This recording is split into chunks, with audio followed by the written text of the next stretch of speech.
কনফারেন্সে হাজির হতে পারলাম, আল্লাহ তাআলা তৌফিক দিলেন, আলহামদুলিল্লাহ। মানুষের জীবনে, মুসলমানদের জীবনে সুন্নাহর গুরুত্ব অপরিসীম। সুন্নাত যদি আমরা হারিয়ে ফেলি তাহলে বেদাত আমাদেরকে গ্রাস করে ফেলবে। তাওহীদ এবং রিসালাত এই দুইটাই হচ্ছে মৌলিক নীতিমালা, মৌলিক। শিরিক যদি জায়গা পায় তাওহীদ বিদায় হয়ে যায়, আর বেদাত যদি জায়গা পায় সুন্নাত বিদায় হয়ে যায়।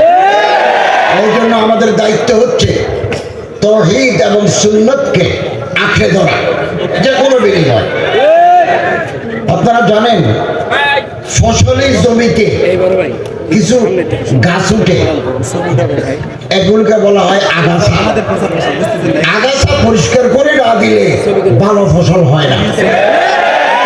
গাছের উপর আরেকটা গাছ জন্মায়, কাঁঠাল গাছ। আপনি দেখবেন কিছুদিন পরে বট গাছের চারা, ওই পাখি এসে ওখানে পায়খানা করে ওখান থেকে চারা গোছায়, এগুলোকে বলা হয় পরগাছা। পরগাছা যদি সুযোগ পায় মূল গাছকে শেষ করে দেয়। আপনি 2025 সালে যদি কাঁঠাল গাছের উপরে বট গাছের চারা দেখেন, এখনই গোড়া কেটে দিতে হবে, আর না হয় 20 বছর পরে, 15 বছর পরে কাঁঠাল গাছ থাকবে না, বট গাছে হয়ে যাবে। আমাদের জীবনে আমরা বেদাতের সাথে আপোষ করতে পারি না, শিরিকের সাথে আপোষ নাই। এই ব্যাপারে আমাদের সতর্ক থাকা দরকার। দ্বিতীয়ত, আমি সব জায়গায় বলে থাকি, সেটা হচ্ছে ওয়াহাদাতে উম্মত। আমাদের মুসলমানদের ভিতরে নানা ভিন্ন ভিন্ন মত আছে, থাকতেই পারে, ছিল, আছে, আগামী দিনেও থাকবে।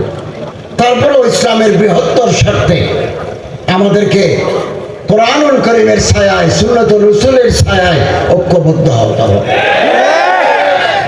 By shunning our petty differences, we must unite under the banner of Tawheed and Sunnah to thwart the evil designs of adversaries of Islam.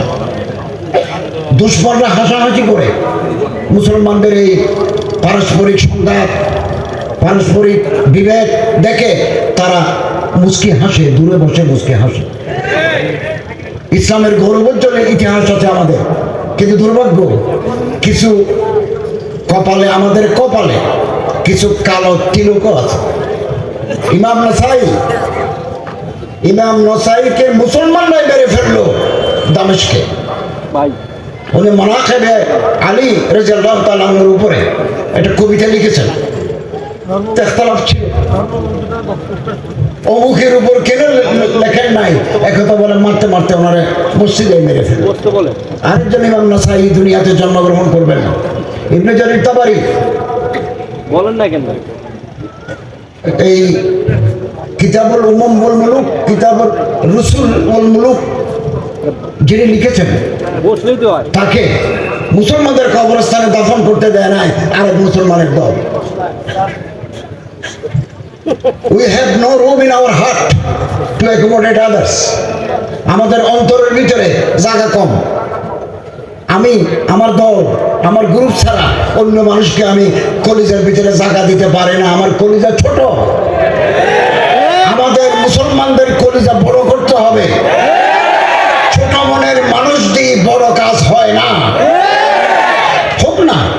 আমি আমার তরিকা, আমি আমার আদর্শ মেনে চলবো, কিন্তু ইসলামের বৃহত্তর স্বার্থে দুশমনের সরকুবিকে নিয়ে আমাদেরকে ঐক্যবদ্ধ থাকতে হবে।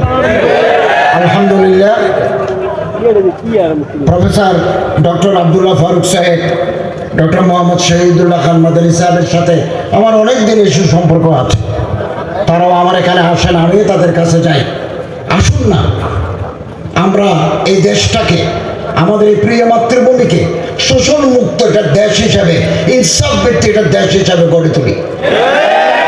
সহিষ্ণুতা, tolerance is essential, is prerequisite for the establishment of exploitation free country, a state. আসুন ইনশাআল্লাহ আজিজ, আগামী দিনের সুন্দর স্বপ্ন দেখার অভিপ্রায় ব্যক্ত করে আমার বক্তব্য শেষ করছি। আল্লাহ তাআলা আমাদেরকে ঐক্যবদ্ধ থাকার তৌফিক এনায়েত করুন। আমিন। ওয়া আখিরু দাওয়ানা আলহামদুলিল্লাহি রাব্বিল আলামিন।